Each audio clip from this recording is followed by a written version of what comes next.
Hello, and welcome to the Internal Comms Pro webinar. In this series, we'll be talking with the experts while celebrating the work that makes you an internal communicator pro. I'm Gina Morvek. For the final episode of this mini-series, we decided to look at a bit of a different topic. You often see us covering topics that a well-oiled internal comms team would face. But what if your team isn't that well-oiled? Maybe you're simply a team of one. Maybe it's a new position for you and you're just not sure where to start. Our guests for today, Kachigan and Maria Rolling, share advice for new teams, the tools available at your disposal, and how you can show your value. At Internal Comms Pro, we appreciate the time and resources our guests provide to help make your job as an internal communicator easier. If you'd like access to other webinars, resources, articles, and more, sign up for our free newsletter at www.internalcommspro.com/subscribe. All right, well, thank you both for joining me today. I'm excited to have this conversation. So before we dive into the meat of what we're talking about, I'd love to take a minute for you both to just introduce who you are and what it is you do. Corey, how about you? Let's have you start. Sure. My name's Corey Kachigan. I do internal comms over at Stitch Fix. I'm Maria Rolling, and I do internal comms for Jacobs. All right, perfect. So today our topic is, I'd say it's a pretty unique one in terms of what we're talking about. I personally can't remember the last time we focused on a topic in the way that we're going to today. And essentially we're talking about making your internal communications your own. And I guess the mindset behind this, to better kind of lay the groundwork, is we've talked to a lot of people either working with internal communicators who have been internal communicators, and a lot of them have had all these years of experience in working with big teams, and they have all these processes in place and things like that. But I wanted to use a webinar or an episode to kind of take a step back for those smaller teams or those people who are just stepping into something that they don't have that type of support. So I guess to start off, just to help kind of better set the groundwork for this, what we're talking about, what are some situations that maybe you've seen or experienced that an internal communicator might be in that position where they basically need to take the reins and make it their own or make the best of what they have? I started with Jacobs in sales, and then about 2 years ago, I transitioned into the communications team.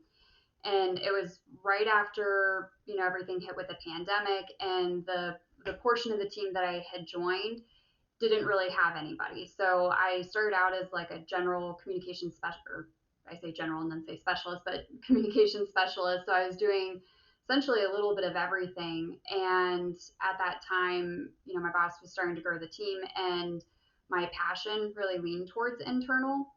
And so we didn't really have any sort of benchmark to work with or anything that we've really done, across the organization within the lines of business, in terms of like processes and all that. So we were really at a time where we could develop a lot of that, and especially again with the pandemic. So it took some time to figure out, what do our employees want to hear? What do our leaders want to share, and how do they want to share it? And what are the best ways to get that out to people? And so it really has been a process trying to figure out what channels to leverage, and really understanding again that line between what matters to our people the most, and making sure that we're effectively coaching our leaders to collaborate and build that rapport, especially in the virtual or hybrid setting.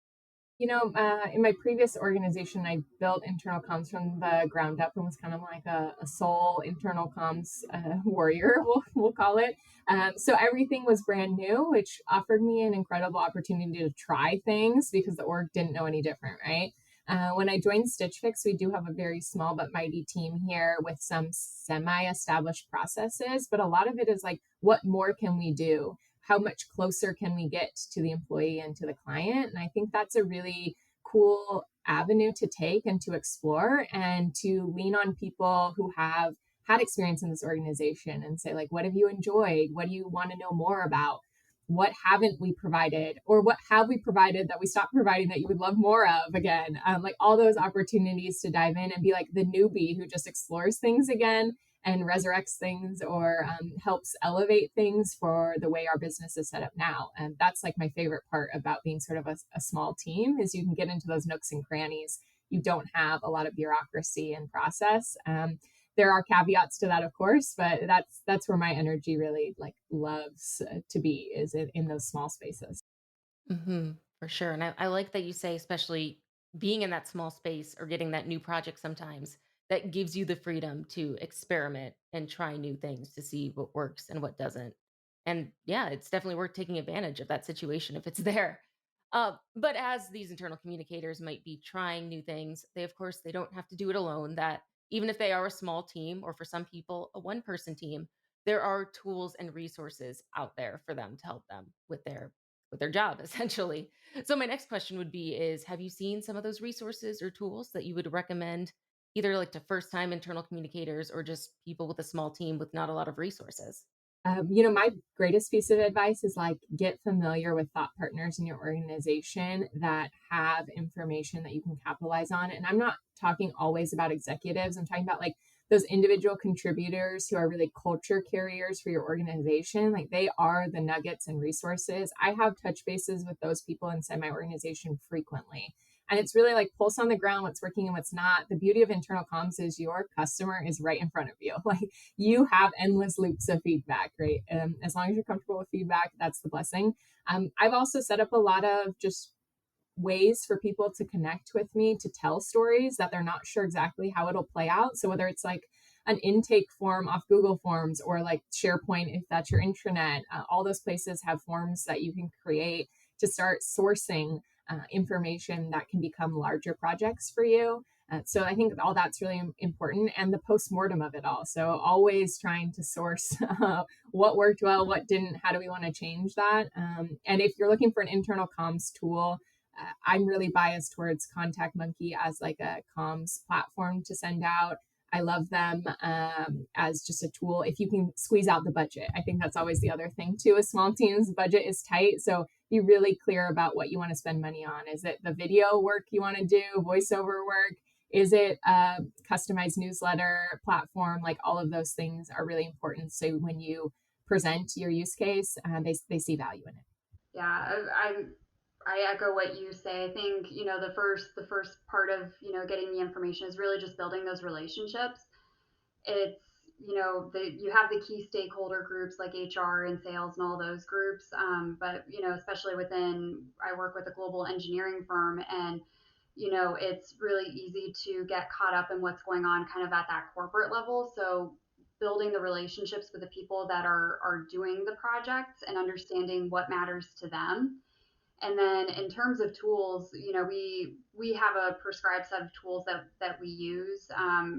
Particularly, we use like the Microsoft suite, so we use Teams for collaboration and use Forms and all of that.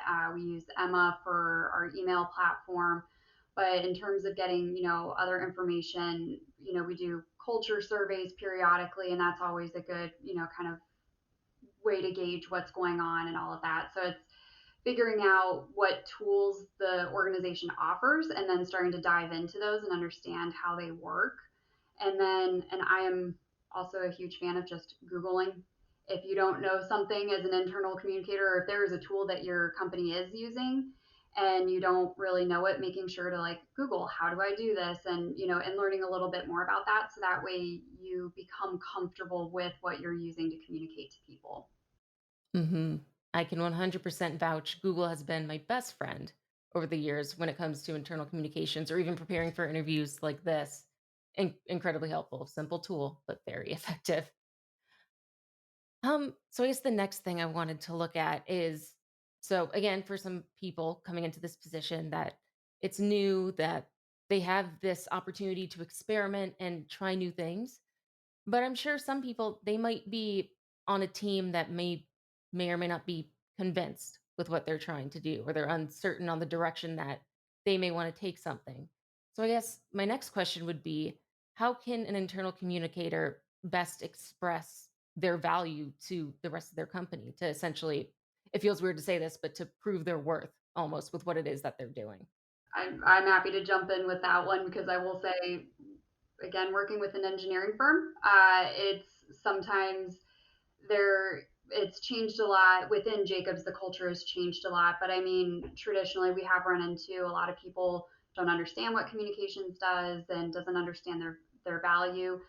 I think when the pandemic hit, that is when all of a sudden everybody recognized the value of what we do and what we bring to the table. I think ultimately it just comes down to building trust. And so, again, getting to know the people that you're working with and what's going on in the business.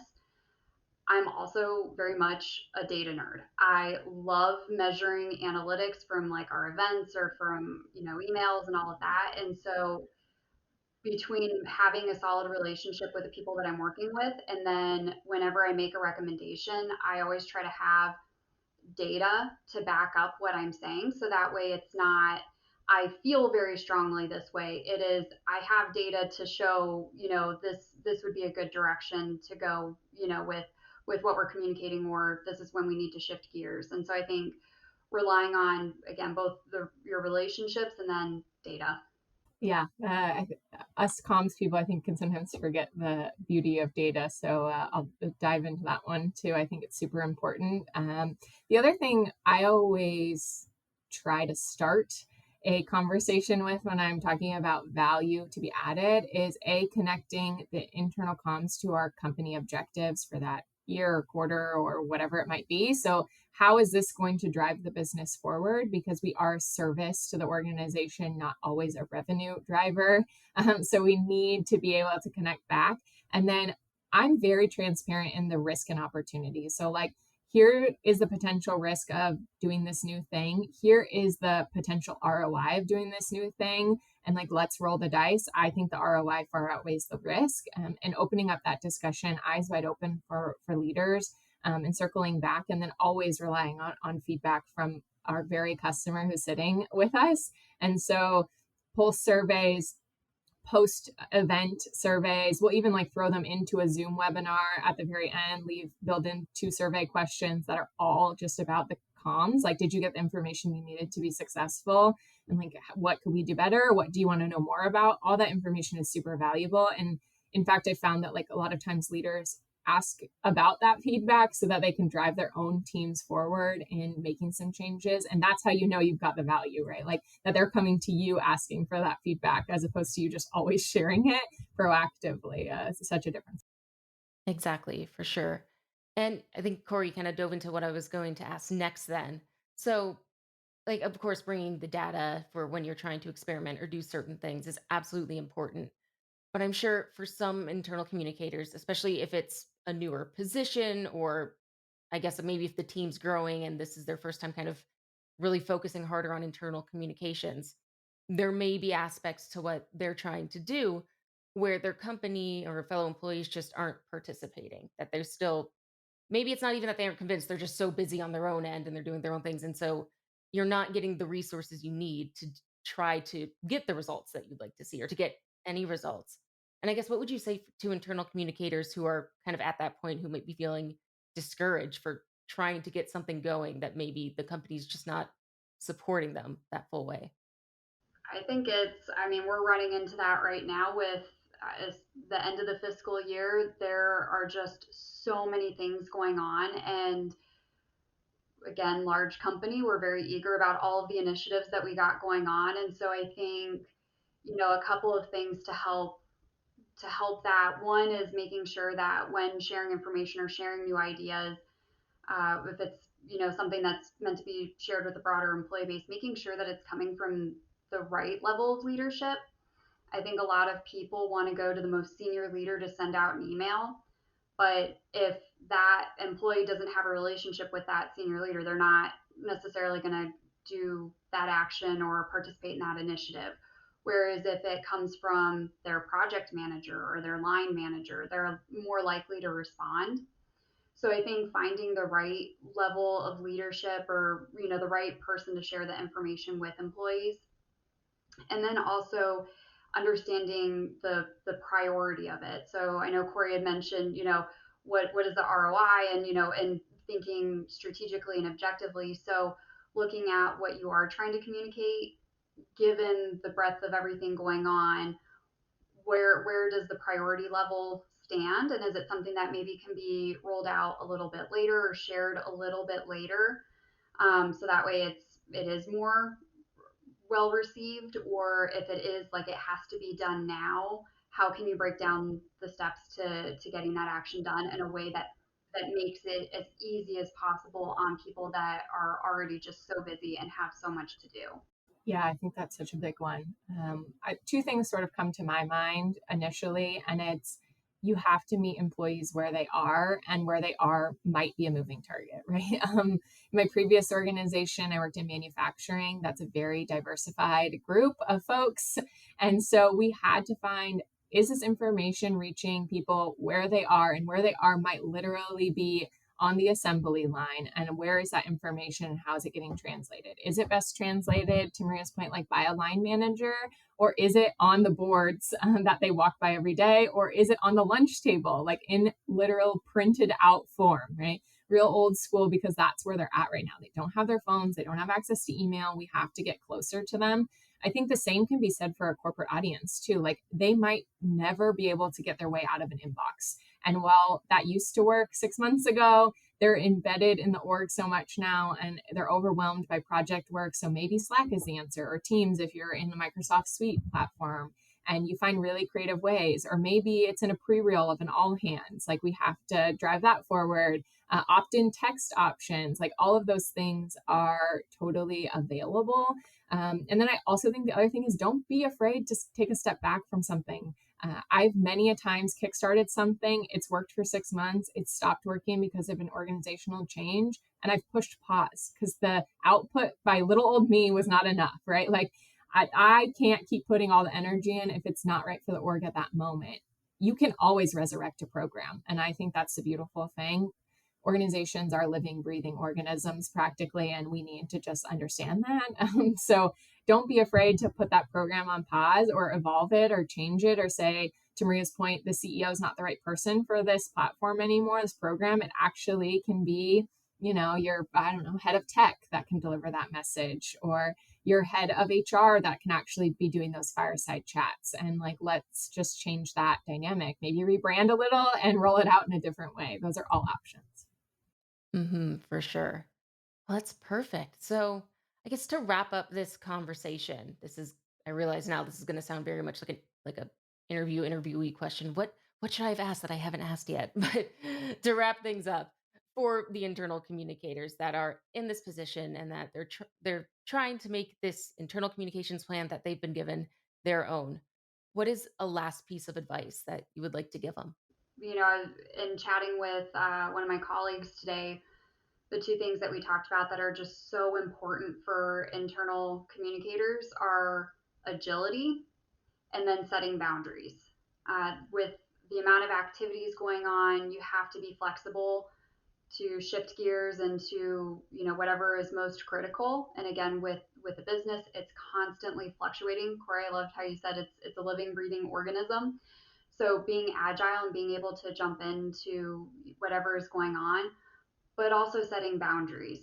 The best part of building relationships is people come to you and they want your help with all of the things. And if you're like me and you love helping people, it can get very overwhelming very quickly. And sometimes the role of an internal communicator can feel a little bit like just putting out fires. And so setting boundaries around, where do you need to be involved, when do you not need to be involved, will really protect your mental health, will protect what is on your workload and all of that. And so I think just finding the balance between being agile and flexible, but also setting boundaries around what you're doing. Gosh, yeah, you couldn't preach any louder, setting boundaries. I think like that's the beauty of being a value add in the org, is like people will come to you for everything. And at some point you wished so badly people would come to you. And now you're like, please, we need like a process. We need to slow down a little bit. I can't do everything. I can't actually write that little, IT warning that you want on the email banner. Like that's not in my scope. So I think keep that in your back pocket, and also just lean into the uncertainty of what this role is. Like that has done wonders for my mental health, is to say like, I'm not exactly sure what's coming for me every week. But I'm excited for what I'll learn, what I'll explore, what this organization can be, and who it will be for our employees. Because at the end of the day, those employees are the people who make an organization what they are, and we are so lucky to be a part of that journey for them. And so I always just ground myself in like, that's my customer, and I'm thrilled to be a part of whatever this becomes. And also, I have no idea what it's becoming, and that's sort of cool to build a plane while it's flying. Thank you so much for joining us today. If you'd like to connect with our guest or dive into this topic a little bit further, check out the associated blog page on www.internalcomspro.com/blog. Until next time, I'm Gina Morvek.